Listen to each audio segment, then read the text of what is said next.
বড় মেয়ের বিয়েটা তো দিয়ে দিলা চাকরিওয়ালা ছেলের সাথে, ছোট মেয়ের কথা কিছু ভাবো। বিয়েটা আমি দিইনি, তুমি তো সবই জানো। ছেলে নিজেই পছন্দ করেছে, আর তাছাড়া ওদেরকে আমি কিছুই দিতে পারিনি।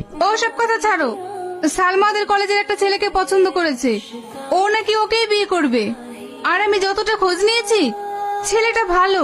তোমার মেয়ের যখন পাত্র পছন্দ হয়েই গেছে আর তোমারও পছন্দ, তাহলে আমি আর কি বলবো, এটা দিয়ে দাও।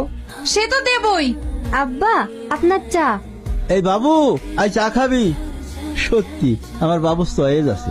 আমি হয়তো কোনো জন্মে পুণ্য করেছি, তাই তো তোমার মতো একটা ভালো বৌমা পেয়েছি। আব্বা, কালকে রাত্রে আপনি প্রেশারের ওষুধ না খেয়ে শুয়ে পড়েছেন। এভাবে অনিয়ম করলে তো আপনার অসুখ সারবে না।